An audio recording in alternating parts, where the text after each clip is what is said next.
Welcome to ACRO's CURiE Conversations. I'm Jessica Schuster, the editor-in-chief of the CURiE Journal on the Curious platform. And we have one of our very accomplished authors that's going to give us a highlight and a rundown of a recent published article. Dr. McClelland, will you please introduce yourself and give us a little background? How did you get interested in radiation oncology? Thank you so much. It's an honor to be here. My name is Shearwood McClelland III, MD. I am the medical director of Cancer Care Impact at the University of Oklahoma Stevenson Cancer Center, and I have appointments in radiation oncology and neurosurgery. Um, I got interested in radiation oncology when I was doing Gamma Knife as a neurosurgery resident. So that was kind of my intro to radiation oncology. It's one of the reasons I still speak about things in gray rather than center gray. We converted you. I always think about, all of the different specialties that radiation comes into contact with, from gyn-onc to urology to ENT and pathology. And every once in a while, I feel like we bring you to the dark side. Wonderful. Well, we definitely really enjoyed your article. So why don't you give us kind of the title and what brought you to kind of that particular project? Sure. So the title of the article that we're grateful that CURiE has published is called Early Implementation of the Navigator-Assisted Hypofractionation, NAVAH, program in Hispanic-American breast cancer patients. And uh, how I came to this article. Well, I would have to go back really to 2016 when I was asked to put together a PowerPoint for a prominent attending who was presenting at ASTRO that year on disparities in radiation oncology. And when I created the PowerPoint, I just realized there wasn't much in the literature. There wasn't anything in the literature, actually. And so I basically turned it into a review by systems, disease sites, and that we were able to publish it in what used to be the Journal of ACRO, the Journal of Radiation Oncology. And the editor-in-chief of Advances in Radiation Oncology at the time, Robert Miller, he saw it and wanted me to do a disparities piece for Advances. And I said, well, I would love to, but I think this is too much data for a single article. Could we make this a four-part series? And I said I'd want one part focusing on African Americans, one focusing on Native Americans, one focusing on Hispanic Americans, and one focusing on Appalachia. And so he was gracious enough to allow me to do that. And so part three of that original series was on Hispanic American patients, disparities in access to radiation therapy. At the time, there was literally nothing in the literature on that. And so when I kind of did the review and wrote it with the gracious help of Dr. Carmen Perez, a radiation oncologist who is currently doing pediatric radiation oncology, actually. We published that in 2017 in Advances, and then I felt obliged, to do an update. So we did an update on that, which we published in the American Journal of Clinical Oncology, January 2024, led by some great mentees in my lab, Dr. Nick Verdini, who is entering Stanford Radiation Oncology residency, Dr. Tricia Santos, who at the time was a chief resident of RadOnc at Sloan Kettering. She's now an attending at Emory, and Dr. Yorleni Vicioso Mora, who is a RadOnc resident at Duke. They were the three leaders of our revised series. And so that was kind of my foray into focusing on Hispanic Americans and their, the disparities they face in access to optimal radiation oncology care. The Navigator-Assisted Hypofractionation program, which I call NAVAH for short, um, I created when in 2019, and I started it with the goal of trying to help all patients. And I figured the best way to help as many patients as quickly as possible is to focus on the most common cancer in women, breast, and the most common cancer in men, prostate. And so I figured I would start with the lowest hanging fruit, which are those who are at highest risk. So I started with African American patients because Black patients have, with breast cancer, a 40% higher mortality than white patients, even though they have, they're diagnosed at a slightly lesser rate. Um, so that was really, the initial foray of NAVA, and actually an abstract from that clinical trial, which is currently ongoing, led by our lab member Maya Stevens, won the top breast cancer abstract at this year's ACRO meeting. Um, so thank you, ACRO. Uh, and I eventually had in mind expanding NAVA to Hispanic patients because, um, Hispanic patients are with breast cancer are, very likely to present with advanced disease, and so they're at much higher risk than most populations. Um, and fortunately, my first ever Astro medical student fellow awardee, her name was Abizari Sanchez Feliciano. Was a medical student at Case Western. She worked with me in 2023 and did a great deal of translating a lot of our NAVA materials into Spanish. Um, and this helped set the stage. The NCATS portion of the NIH supported a pilot grant, and that allowed us funding to pilot the NAVA trial with a local community partner. And the results of that piloted study are what CURiE has graciously accepted, to be published. Um, we've since transitioned the NAVA program to my current academic site, Oklahoma, and it is actually currently supported by a Radiation Oncology Institute grant. And so we look forward to continuing the work that was started, and now because of CURiE, will be, live in posterity. So. No, that's a fantastic summary and just a kind of highlight of how an idea can manifest into a full program and some of the opportunities that arise in residency can really shape your career. I think one of the really neat things that I heard you say there is you wanted to start from a place where you were helping all patients.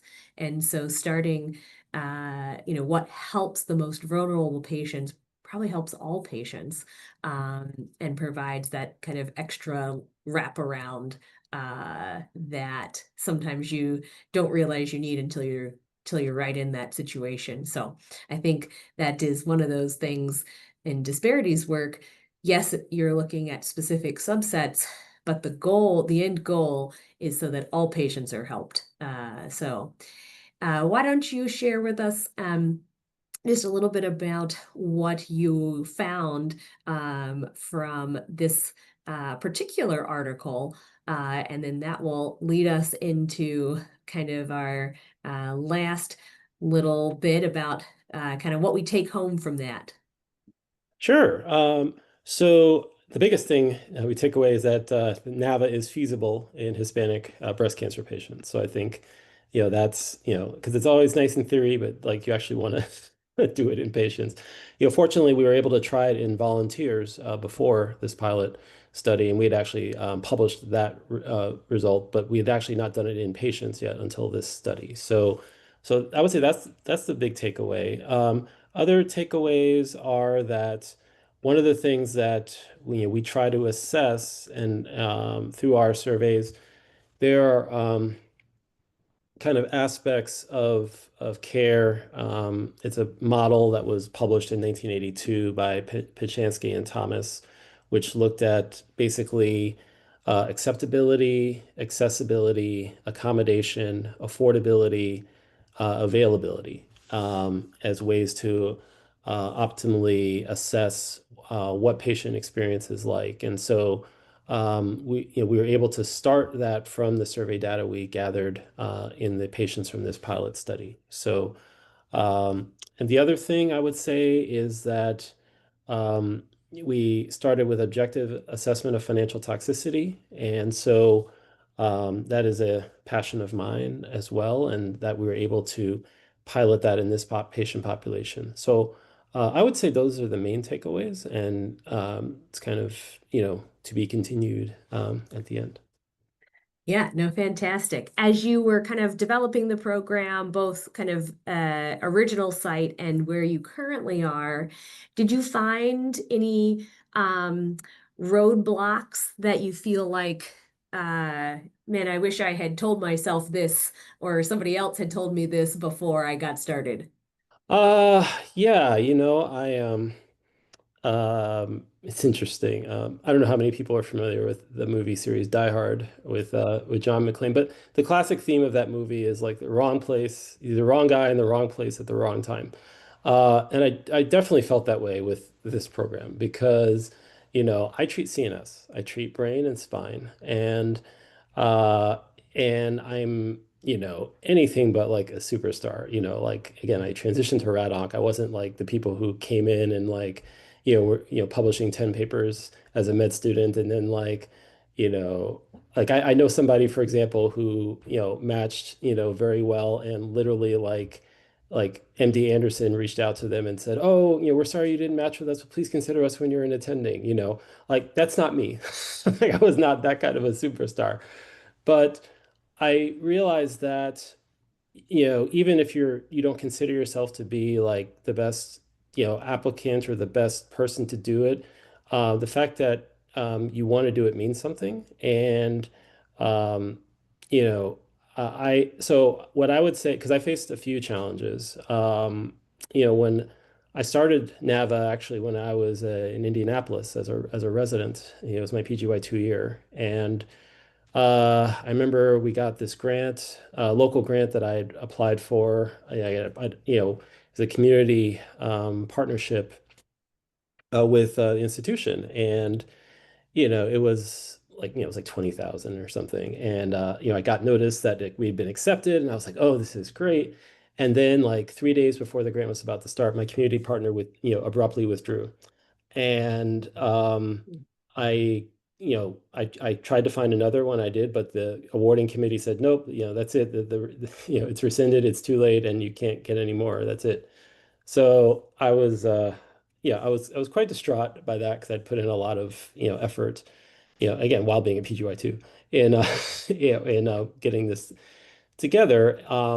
But a lot of the things I learned from that helped me when I became an attending because NAVAH really was kind of not at the forefront of like my job applications at all. Like I was really focusing on CNS, but fortunately, where I became an attending, Dan Spratt recruited me to be director of spine oncology, and he wholeheartedly supported me, and that gave me the kind of floor to apply for grants. And that was very big, very big for allowing NAVA to rise. And my current chair, Jerry Jaboyan, is fantastic. I mean, I've known him for a very long time, and I think having that kind of support is very crucial for programs like this to thrive, well, not just thrive, survive.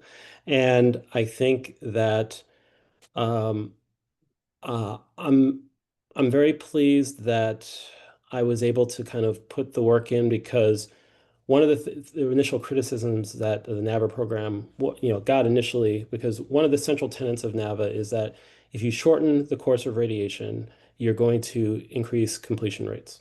That's like a central tenet. And so if we can expose more people to shorter course radiation, we're going to increase completion rates, and therefore more people are going to have guideline concordant care radiation therapy.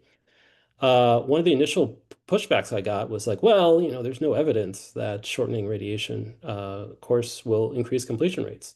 And I was like, what, do you need a paper that says 2 + 2 is 4 or fine, whatever. So I was like, okay, fine. So I led, the first study that looked at um, completion rates and by fractionation in the US. And we presented it at the San Antonio Breast Cancer Symposium in 2019 and then published it in 2020. And I really believe that even though NAVAH for me was kind of on the back burner because we had worked to publish that study when it came time like 2 years later to apply for grants, I could cite that paper. And I think people took the program seriously. It wasn't just like this touchy-feely thing. It was like, oh, no, this is real and this can really help a lot of people. So I would tell myself to, just keep going and you never know when you're going to get support, but you laying the groundwork, makes it more likely that when you do get support, you'll be able to be successful. No, I think that's great. You kind of steered yourself to the people who believed in your idea and believed in your ability to get it done. But how powerful for some of our resident listeners to hear that the very first thing that happened was they pulled all your funding. Yep. Yep. So, but And you're still here and you made I'm, it. I'm still here, and I'm currently I'm nearly at 2 million in funding now. So it's like, just because like, and I had zero grants when I graduated residency. So literally all the grants I've gotten since I started as an attending. So I work with a lot of my mentees to help them get awards and grant funding so that they aren't like me and don't have anything out of residency. But it's still possible. I think that what's more important than the money is the vision and the vision to make it tangible. So whether it's you're presenting at meetings like ACRO, you're publishing, you have a presence, so that when you are writing for grants, you have the opportunity to get some. And I think that's it's sometimes sounds, I don't know, condescending in a way to say it's about the process, not the results, blah blah blah blah blah. Um, but I think you like I don't think I would be able to live with myself if I, got funding for something that I didn't believe in. Like I'm not, NAVA is not about advancing my career. NAVA is really about trying to help as many people as possible, as quickly as possible. And I think, I would say to the residents, if you have something you believe in that strongly, try to make a way to document that, in publications so that later on, when you become more powerful and more advanced in your career, you can cite that work. And so people know that you've been doing this for a while. It's not just something that, you're trying to do to get promoted or trying to do to, go from a satellite to the main campus type thing. Mm-hmm. No, I think that's very valuable career advice in terms of a very practical, for those of us that do see breast cancer patients or maybe are in the community. Are there any kind of practical discussion points with patients that this has kind of informed you that we can, kind of without a formal Navigate program, Mhm. kind of take to the clinic tomorrow? Well, I think, the concept of navigation, even though it's become, this formalized thing, it didn't start that way. I think a lot of people don't know where navigation started from. And I can say this because I'm a nationally funded investigator in navigation, and I didn't know until like later on. But it really started in 1990 in Harlem Hospital in New York. There was a Sloan Kettering trained surgical oncologist named Harold Freeman, whose goal was to, as he said, cut cancer out of the Black community. And by the time patients were referred to him, for surgery, they had stage 4 disease. And he started to like, why is this happening? And so he launched the idea that if we can navigate birds, and we can navigate trains, we can navigate airplanes, why can't we navigate patients through this complex healthcare system? And so that's where navigation began. And so I would say, even without formal navigation, one of the most practical things that we as radiation oncologists, especially because we tend to have more time to have one-on-one conversations with patients than our, surgical colleagues, is to, get an idea of their ability to come to treatments, and I think to be honest, I think the vast majority of radiation oncologists already do this. They already, if a patient lives 100 miles away, they're more likely to recommend fast forward, than, Mhm. 40 and 15, right? Even though if they're in a private practice, doing five fractions may lose them money compared to 15, right? I mean, they're losing two OTVs, they're losing all these other things, but they're willing to make that monetary sacrifice for the good of the patient. So, which is the right thing to do, of course. So I think that, but I would say from a, navigation standpoint, one of the things from our trial, and that was included in this trial as well, it was transportation vouchers for patients to cover their costs of travel during radiation therapy. In fact, for our Hispanic trial, we basically, have the amount equivalent in American Cancer Society determined gas cards to cover, patient travel to and fro for the first 5 years. As far as like follow-up per NCCN guidelines. So, annual mammograms, follow-ups, et cetera. And so I think, those kind of conversations with patients, I honestly think we as rad oncs do that better than most specialties because we think about those kind of things already. I would just say, maybe even more of an emphasis on that, because most places don't really have formalized navigation, and the places that Mhm. do have formalized navigation don't really think about radiation a lot. So we're really in the minority a lot of times, and so a lot of times I think, you know, um, we do a great job already. I would just say, thinking about navigation more because in that original study that Harold Freeman did, I think 5-year overall survival from breast cancer with navigation rose from like 32% to 70%. And so that was really what got navigation on the radar, eventually got it signed into law by, Bush 43 in 2005. And, was it December 2023, there were the navigation codes. Yes. So yeah, but again, it began by trying to help people who had trouble, navigating the healthcare system. And so I think if we don't lose sight of those roots, that's the most practical thing as radiation oncologists we can do for patients of any disease site, but I would say especially breast cancer, because to be frank, breast cancer is by far the most common, site that radiation oncologists treat, whether you're academic or private practice. So. Right, right. Yeah. And the paying a little bit to help supplement transportation certainly folds over in terms of billing codes and things for the actual treatment and completion of the treatment. Yeah. Well, thank you so much. I think this has been super valuable conversation.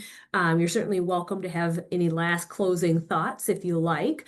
But if you don't have any, then we will close our CURiE conversation and look forward to more publications and hopefully more conversations in the future. Yeah, it's been a pleasure being on. We actually just submitted another manuscript today to CURiE from by Maya Stevens, actually. So I look for my goal for NAVAH is for it to become a multi-state, um, program, and I think that it's very consistent with the mission of my lab, which is to tangibly foster equity and access to cancer-killing radiation therapy, regardless of race, ethnicity, gender, or socioeconomic status. So that is what our this work is towards. We're trying to help everyone.